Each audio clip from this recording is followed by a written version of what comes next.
So, next chapter, moving charge and magnetism.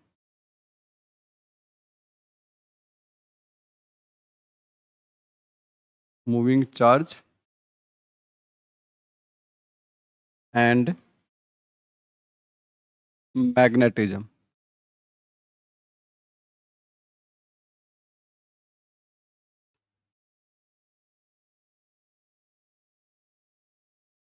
In this chapter, we will discuss about the magnetic effect of electric current. Magnetic effect of electric current. So, what is the magnetic effect of electric current?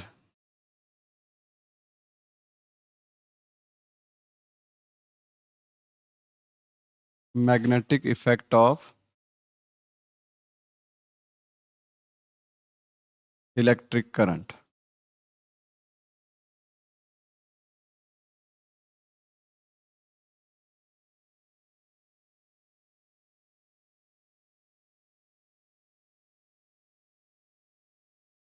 क्या होता है magnetic effect of electric current?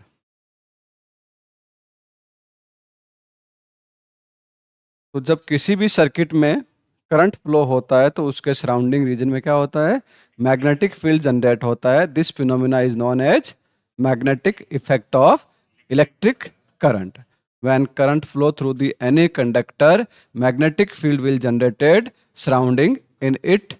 This phenomena is known as magnetic effect of electric current. ठीक है कुलराज? सबसे पहले ये जो phenomena दिया था, साइंटिफिकली जो प्रूव किया था, that is given by Oersted.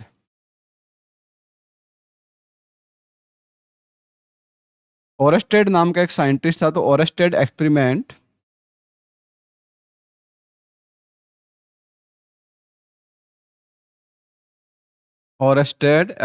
क्या है? ओरेस्टेड ने क्या एक्सपेरिमेंट किया? तो Oersted just placed a magnetic needle near A electric circuit. उसने एक मैग्नेटिक नीडल को रखा इलेक्ट्रिक सर्किट के पास. ये एक इलेक्ट्रिक सर्किट है, ठीक है.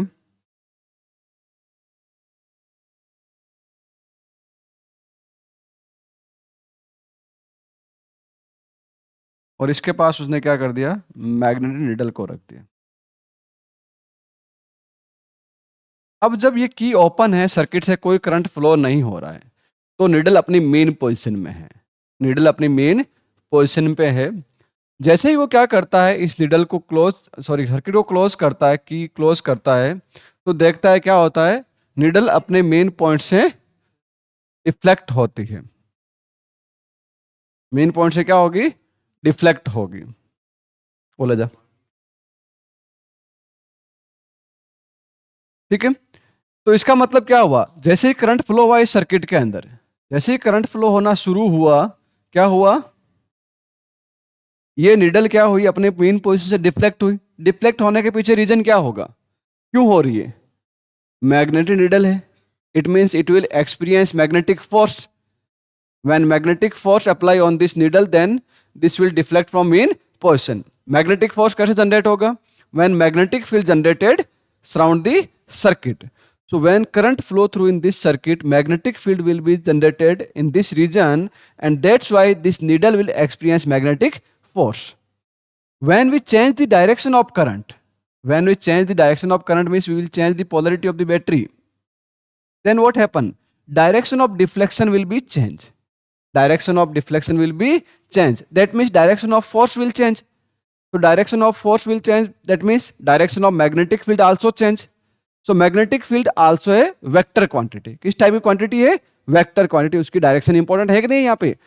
तो मैग्नेटिक फील्ड जो वेक्टर क्वांटिटी. दूसरी चीज क्या होती है? जब अपन बैटरी की यहाँ पे जो स्ट्रेंथ है वो बढ़ाते हैं, मान लीजिए पहले 2 वोल्ट है, फिर 5 वोल्ट करते हैं, फिर 8 वोल्ट करते हैं. जैसे जैसे अब स्ट्रेंथ बढ़ा जाते हैं, उसके अकॉर्डिंग इसके अंदर डिफ्लेक्शन का अमाउंट भी क्या होता है? बढ़ता रहता है. जितना ज्यादा करंट फ्लो होगा उतना ही डिफ्लेक्शन क्या होता है? ज्यादा होता है. तो सबसे पहले हम लोग को पूछते हैं कि what is the observation of the Oersted experiment. What is the observation of the Oersted experiment? So what is the first observation? What is the first observation?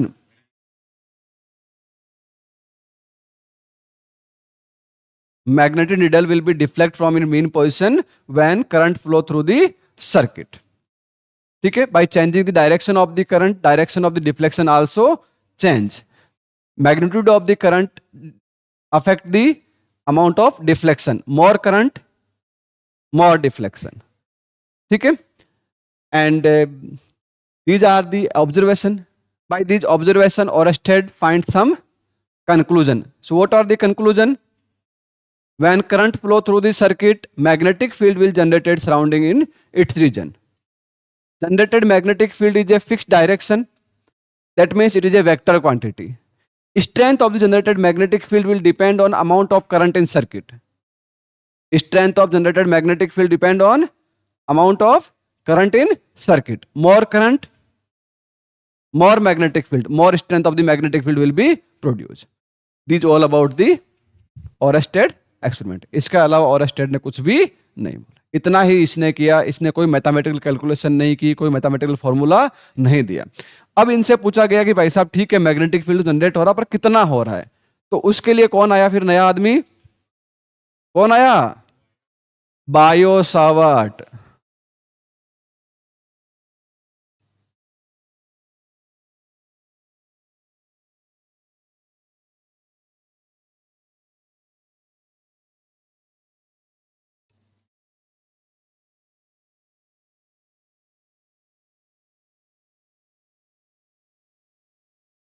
इन्होंने क्या किया, बायो सावर्ट ने मैथमेटिकल फॉर्मूला दिया to calculate the generated magnetic field, to calculate generated magnetic field due to a current carrying conductor. तो let a current carrying conductor through which current I flows. Okay, we will take a current element of length dl here, and at the distance d from this point we will take a point P. So according to Bayo Savarт, magnetic field generated at point P that is directly proportional to amount of current in the conductor. So dB directly proportional to I. Second thing, magnetic field strength directly proportional to length of the conductor, dl. Third thing, directly proportional to sine angle between the current element and the line joining to the point from the current element. इस current element को इस point से join करने वाली line और जो current element है इनके बीच का जो एंगल है उसका sine. So directly proportional to sine theta, directly proportional to sine theta and inversely proportional to square of distance between the point and current element. जब इसको साथ में लिखेंगे तो क्या लिखेंगे Kanupriya? dB directly proportional to IDL sine theta upon d square, d square. तब इसको सिंपल फॉर्म में क्या लिखेंगे? dB equal to mu not upon 4 pi IDL sine theta upon d square. ठीक है, कोई दिक्कत है इसमें? ये अपने पास म्यू नॉट यहां पे क्या है? म्यू नॉट है permeability of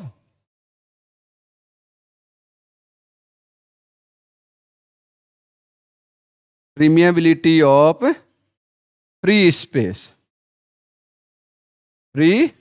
space and value of mu naught that is 4 pi into 10 to the power minus 7 क्या होगा? Tesla into metre upon ampere. ये होगी नहीं होगी यूनिट? डायमेंशनल फॉर्मूला आप लिख सकते हो. टेस्ला का पता होना चाहिए. मैग्नेटिक फील्ड की ऐसा यूनिट क्या होती है? टेस्ला. मैग्नेटिक फील्ड की ऐसा यूनिट क्या होती है? टेस्ला. अगर टेस्ला का डायमेंशनल फॉर्मूला भूल जाते हो तो आपके पास एक फॉर्मूला होता है F इक्वल टू QVB. इसमें आपके पास B ही है जिसका डायमेंशनल फॉर्मूला आप नहीं निकाल सकते. टेस्ला की यूनिट आप इस F का पता है जनरल है, Q का क्या होता है? A इंटू टी, और वेलोसिटी का पता है मीटर पर सेकंड का डायमेंशनल फॉर्मूला निकल सकता है. तो जब भी आप कोई चीज भूल जाते हो तो एग्जाम में किसी फॉर्मूले भी क्या ले सकते हो? हेल्प ले सकते हो। ये तो आपका जनरल फॉर्मूला है, इसको हम वेक्टर फॉर्म में कैसे लिख सकते हैं? वेक्टर फॉर्म में कैसे लिख सकते हैं पता है? अगर मैं इसको, हमने डी की फॉर्म में लिखा, अगर डिस्टेंस को आर की फॉर्म में लेता तो डी की फॉर्म में भी ले सकते हो, पर डी में आपको थोड़ा कंफ्यूज होगा, डी यहाँ पे भी है और डी ये है डीएल वाले में। तो मैं इसको एक बार थोड़ा क्या करता हूँ, आर की फॉर्म में लिखता हूँ। हमने जो डीबी पढ़ा है, डीबी इक्वल टू क्या है, mu not upon 4 pi I D L sine theta upon R square, ऐसा लिख सकते हैं हम इसको, आर स्क्वायर। ठीक है, क्या मैं इसको ऐसे लिख दूं, dB equal to mu not upon 4 pi I D L vector into R vector upon R cube, ऐसा लिखने में कोई दिक्कत है? एक आर से ऊपर नीचे मल्टीप्लाई करेंगे तो अब नीचे वाला क्या हो जाएगा, आर क्यूब, और ये अपने पास क्या हो गया, डी एल क्रॉस आर। इसका मतलब क्या हो गया, ये वैल्यू ए क्रॉस बी क्या होता है,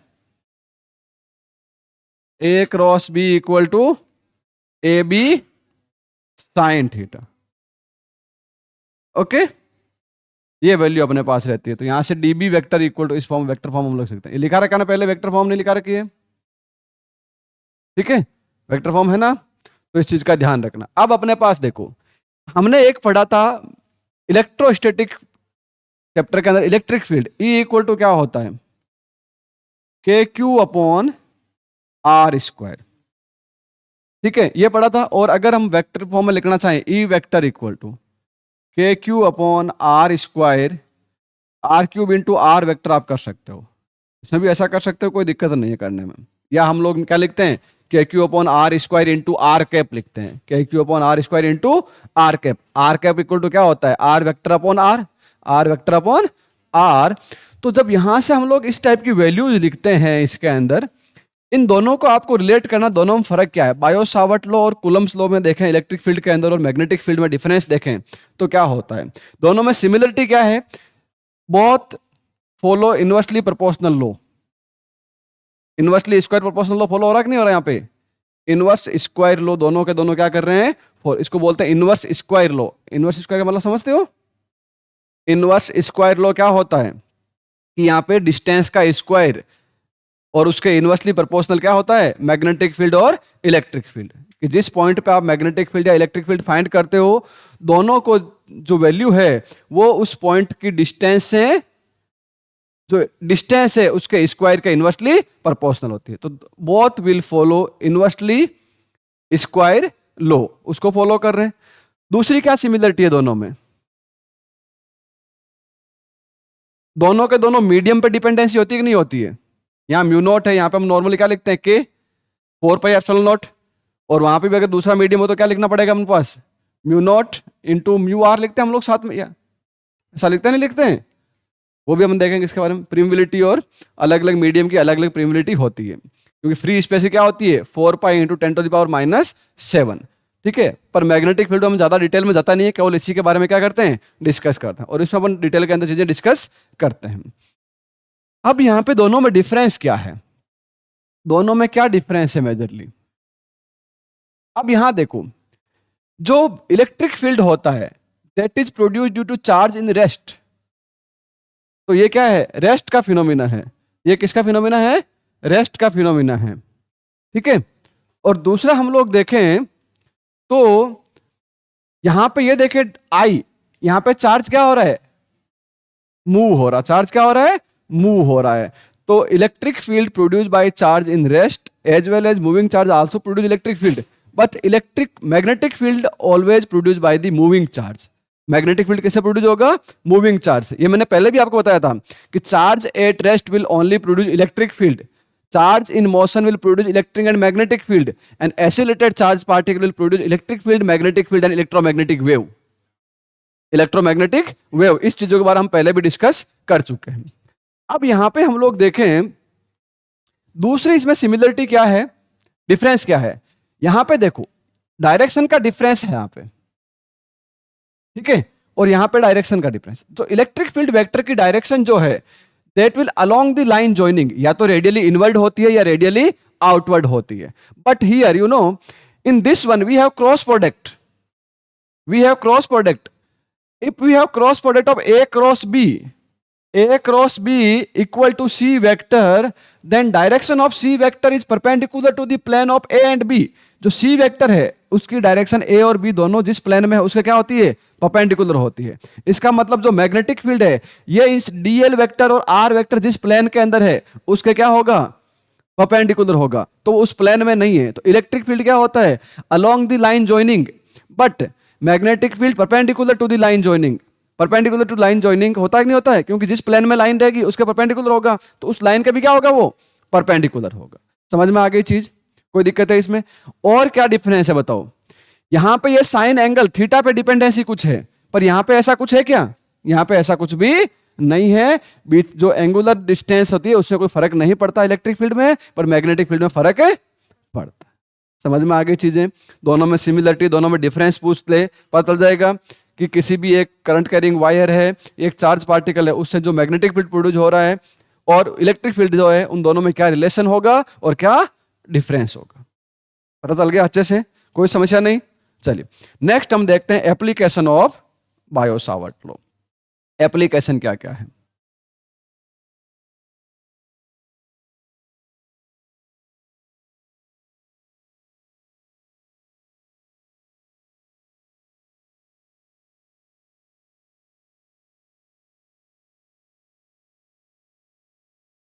तो एप्लीकेशन में हम लोग इसमें पहले तो हम लोग इसके ही पढ़ते थे कि due to a finite length wire उसके लिए कितना मैग्नेटिक फील्ड होता है, पर यहाँ पे वो एप्लीकेशन आपके अभी सिलेबस में उसका डेरिवेशन नहीं है तो हम लोग नहीं करेंगे.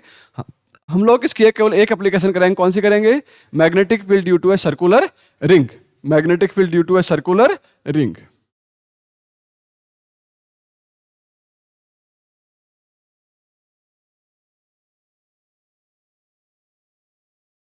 कोई भी सर्कुलर रिंग है उससे कितना मैग्नेटिक फील्ड होगा. तो यहां पे देखिए इस टाइप की एक सर्कुलर रिंग है जिसके अंदर से करंट कितना फ्लो हो रहा है, I. ठीक है, रेडियस कितनी है इसकी, R. हमें इसके सेंटर पे मैग्नेटिक फील्ड निकालना है, कितना होगा, कितना मैग्नेटिक फील्ड होगा. तो कैसे निकालेंगे, तो यहां पे हम लोग एक छोटा सा करंट एलिमेंट एज्यूम कर लेते हैं DL का. लेंथ कितनी है इसकी, DL. इसको यहां से ज्वाइन कर देते हैं. डिस्टेंस कितनी है इसकी, R. ठीक है, इन दोनों में एंगल कितना है, थीटा इक्वल टू 90 डिग्री. तो magnetic field at O, magnetic field at O कैसे निकालेंगे, according to Biot Savart law DB equal to mu not upon 4 pi IDL sine theta upon R square. ये होगा. और इसको आप यहां पे डिस्टेंस आपने कैपिटल R ली तो इसको भी कैपिटल R ले सकते हैं. ठीक है, तो कैपिटल R का स्क्वायर. अब यहां ध्यान दीजिए DB equal to mu not upon 4 pi IDL sine 90. Sine 90 की वैल्यू कितनी होती है, कितनी होती है, पक्का 1 होती है, कंफर्म हो. तो अपने पास क्या आ जाएगा यहां से DB equal to mu not upon 4 pi IDL upon R square. इसका मतलब B निकालना तो क्या करना पड़ेगा, इंटीग्रेशन ऑफ DB. ठीक है, तो B इक्वल टू क्या होगा, म्यू नॉट अपॉन 4 पाई, तो कांस्टेंट है बाहर आ जाएगा, I भी कांस्टेंट है बाहर आएगा, इंटीग्रेशन ऑफ DL और R स्क्वायर भी कांस्टेंट है. अब DL एलिमेंट आप कहां से कहां वेरी कर सकते हो. यहां से शुरू हुए इस सर्कल के अंदर पूरा घूम के वापस आ गए इसी के ऊपर, तो कितनी डिस्टेंस हुई, 2 पाई R. तो कहां से स्टार्ट किया, 0 से कहां तक जा रहे हो, 2 पाई R तक जा रहे हो. DL का इंटीग्रेशन क्या होगा, DL का इंटीग्रेशन क्या होगा, 12th क्लास में हो. अरे DX का इंटीग्रेशन क्या होता है, ये तो आता होगा, इंटीग्रेशन ऑफ DX. या इसमें भी कुछ सुनोगे, 0 टू 2 पाई R. वैल्यू क्या बनेगी, B equal to mu not upon 4 pi I upon R square into 2 pi R कर दूं मैं सीधा, क्योंकि -0 करने का कोई फायदा नहीं है। 2 पाई से 4 पाई कैंसिल हो जाएगा, एक आर से एक आर कैंसिल हो जाएगा, क्या बचेगा आपके पास?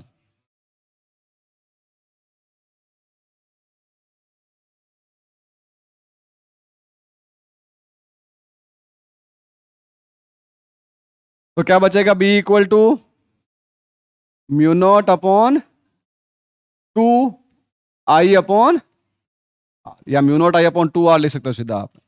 यही हुआ या कुछ और होगा? यही बचेगा पक्का। अब यहां से ये तो बन गया आपके सेंटर पे कितना है, ये तो पूरा सर्कल है। इसके अंदर अपन एक जनरल चीज ले लेते हैं, अगर ये सेमी सर्कल होता, सेमी सर्कल होता या क्वाड्रेंट होता, क्या होता? क्वाड्रेंट होता। ठीक है, तो हमारे पास एक चीज बनी कि d B equal to mu not I upon, क्या बता हमारे पास, 4 pi R square into dl. ये बना कि नहीं बना? तो बी निकालना, इसका मतलब क्या करना है? Mu not I upon 4 pi R square into integration of dl. Dl का इंटीग्रेशन करोगे वो क्या है एक्चुअली? लेंथ है, सरकमफ्रेंस है। इसका इंटीग्रेशन क्या बताएगा आपको? सरकमफ्रेंस, कि सर्कुलर पार्ट की कितनी सरकमफ्रेंस हो रही है वो ले सकते हो। तो सरकमफ्रेंस कैसे निकालते हैं?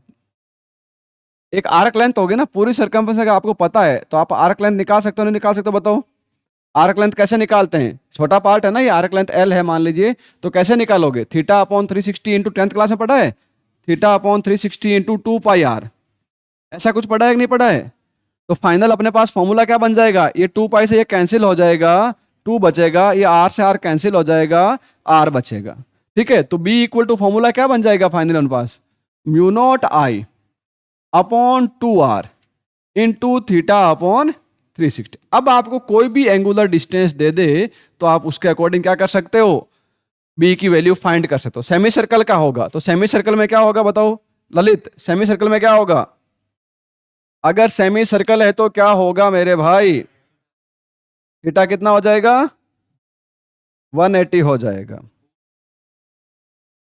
अगर आपका सेमी सर्कल है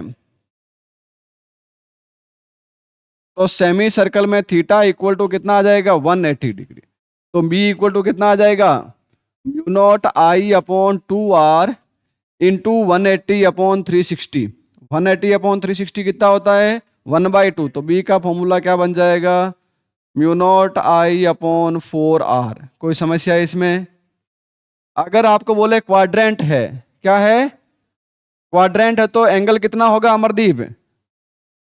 थीटा इक्वल टू 90 डिग्री। तो बी इक्वल टू कितना आ जाएगा? ये mu not I upon 2 R into 90 upon 360। 90 upon 360 कितना होगा? कितना होगा? 8 आर लिख दूं सीधा इसको? ये अब आप किसी भी एंगुलर आर्क, जैसे आपको ऐसा क्वेश्चन दे दे कि यहां से ऐसा है 60 डिग्री का एंगल है, करंट इसमें फ्लो हो रहा है आई, तो कैसे निकालोगे इसके लिए? कितना आ जाएगा? Mu not I upon 12 R. 60 से कट हो जाए। अब यहां तक तो ठीक है, कोई दिक्कत। अभी तक हमने डायरेक्शन नहीं पढ़ी है कि what is the direction of magnetic field produce in this one. कैसे निकालेंगे? डायरेक्शन के लिए क्या करते हैं? राइट हैंड थंब रूल लगा दीजिए। क्या होता है? When we stretch any wire in our right hand such that thumb show the direction of current, then rotation of finger will show the direction of magnetic field. एक तो rule हो गया straight line के लिए। अगर आपके पास circular ring है तो क्या करेंगे? We will hold circular ring in our right hand palm such that finger show the direction of current, then stretched thumb will show the direction of the magnetic field at the center। कहां show करेगा? Centre पे। ठीक है, तो अब अपने पास ऐसा circle है, मान लीजिए ये सर्कल है, इसमें करंट फ्लो हो रहा है इधर। आपको पूछो यहां मैग्नेटिक फील्ड कैसा होगा? मैग्नेटिक फील्ड दो टाइप से रिप्रेजेंट करते हैं, एक तो डॉट से, एक क्रॉस से। क्रॉस का मतलब होता है परपेंडिकुलरली इनवर्ड और डॉट का मतलब होता है परपेंडिकुलर आउटवर्ड। अब सुनो, इसमें करंट ऐसे फ्लो हो रहा है। कैसे हो रहा है?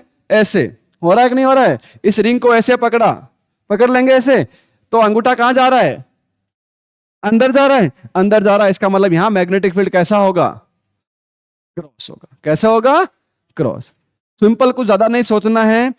जैसी आपकी रिंग है उस रिंग को अपने हाथ में पकड़ लीजिए, पाम के अंदर पकड़ लीजिए, ठीक है, जिस डायरेक्शन में करंट फ्लो हो रहा है उस डायरेक्शन के अंदर। जहां आपका थंब जा रहा है इनर जा रहा है तो इनर होगा, आउटर जा रहा है तो आउटर। अगर ये दूसरी रिंग हम लोग ऐसा लेते, यहां बहुत अच्छे अच्छे क्वेश्चन बनते हैं, एग्जाम में आते हैं, इसका सुनिएगा ध्यान से थोड़ा सा।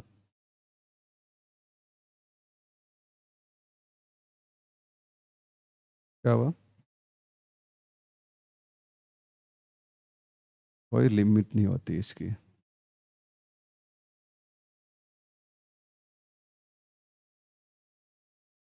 चलो एक पेपर ले लेते हैं।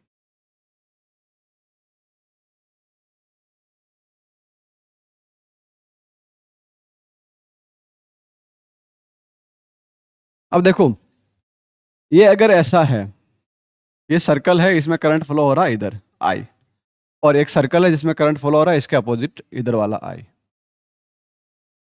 इसको अगर अपन ऐसे पकड़ेंगे तो क्या होगा? अंदर जा रहा है तो यहां पे मैग्नेटिक फील्ड क्या होगा? इसके सेंटर पे क्रॉस होगा कि नहीं होगा? इसके अंदर देखेंगे तो ये सिंपल ऐसे ही पकड़ा था सीधा, कहां आ रहा है अंगूठा? बाहर आ रहा है, इसका मतलब क्या होगा? Magnetic field dot. क्या होगा? डॉट। कोई दिक्कत नहीं अब इसमें। अब इस बेस पे कैसे क्वेश्चन बनते हैं वो क्वेश्चन हम लोग करते हैं, दैट इज वेरी इंपॉर्टेंट। अभी तक जो पढ़ रहे थे इसमें कोई खास चीजें नहीं है। अब जो आपका क्वेश्चन बनता 3 मार्क्स के अंदर वो समझिए।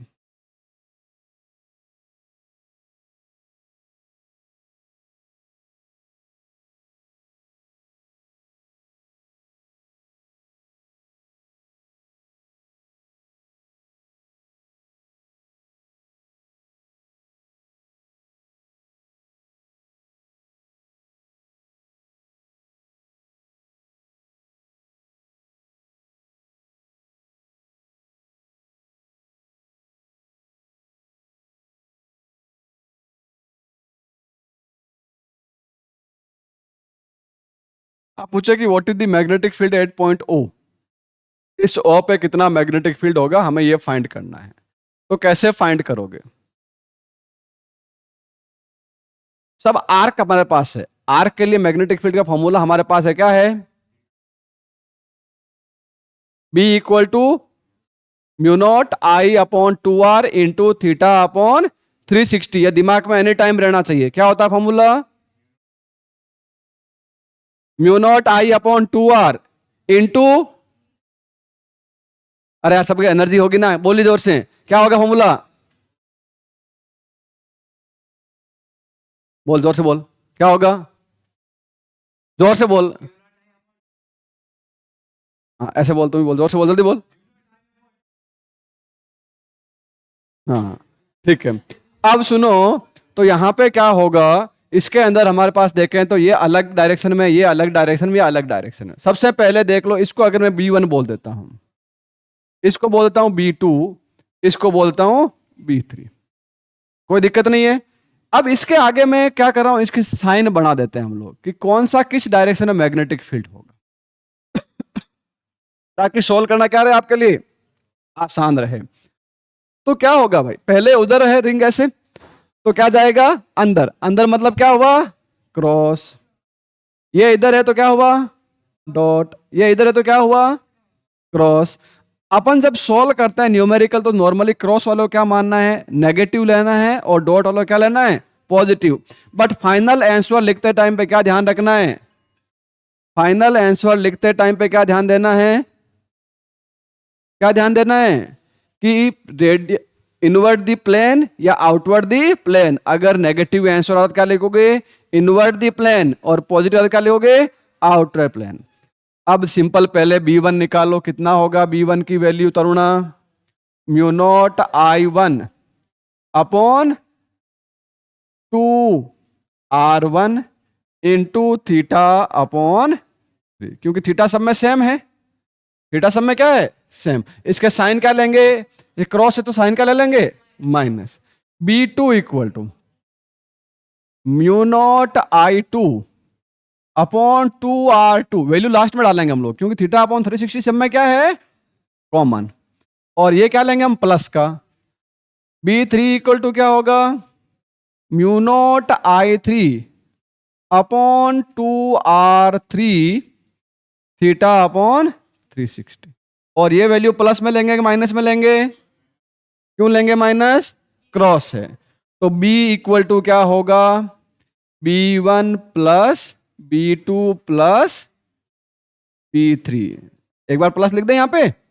अब देखो, सब में म्यू नॉट कॉमन है, 2 कॉमन है, थीटा अपॉन 360 कॉमन है। जो वैल्यू हमारे पास है वही केवल लिखेंगे ताकि कैलकुलेशन क्या होगी? आसान होगी। क्या हुआ? हाँ ले भाई, इसको 3 कर दे, इसमें कौन सा इतना ज्यादा सोचने की टेंशन है, वो समझ जाएगा, देखेगा। अब यहां क्या है? I1 upon R1 plus I2 upon R2 plus I3 upon R3। कोई दिक्कत है इसमें? यहां तक कोई दिक्कत नहीं किसी को? पक्का है? तो कैसे करेंगे आगे, अब बताइए आप लोग, जल्दी बताओ कैसे करोगे आगे? सबकी वैल्यू डाल सकते हैं। R1 कितना है? सबसे ऊपर वाला ये कितना है? ये है 6। ये कितना यहां से यहां तक का है? 3। और ये पहले वाला तो 1 है ही। तो B equal to mu not upon 2, theta है 30 डिग्री अपॉन 360। I1 कितना है? 1 अपॉन 6। I2 कितना है? 4 अपॉन 3। और ये कितना है? 5 अपॉन 1।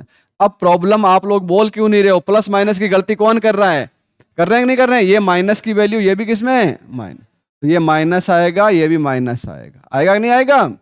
अब सॉल्व कर लो। B equal to mu not upon 2 into 1 upon 12। LCM कितना आएगा इन सब का? 6। ये कितना आएगा? माइनस का 1 प्लस का 8 माइनस का, तो कितना हुआ आंसर बताओ? कितना हुआ है? ये 30 होगा। ठीक है, तो mu naught upon 24 into minus का कितना है हमारे पास? 23 अपॉन 6। तो B इक्वल टू कितना आएगा? -23 अपॉन, ये कितना हो गया? कितना होता है? हैं? 144 इंटू म्यू नॉट।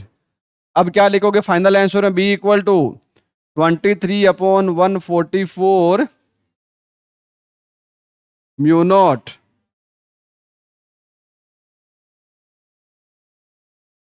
ये समझ में आ गया? क्रॉस लगाने से अपना माइनस साइन हट गया। इसका मतलब क्या हुआ?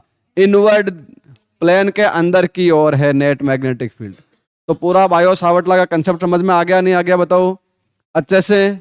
कोई समस्या नहीं अब इसमें? पक्का? तो आज के लिए हम इतना ही करेंगे, बाकी पार्ट करेंगे कल। ठीक है? ओए नमूने नीचे मत डाल माता, क्या दिक्कत है बोल? ऑफ कर देंगे, क्या फर्क पड़ता है। चलिए ठीक है?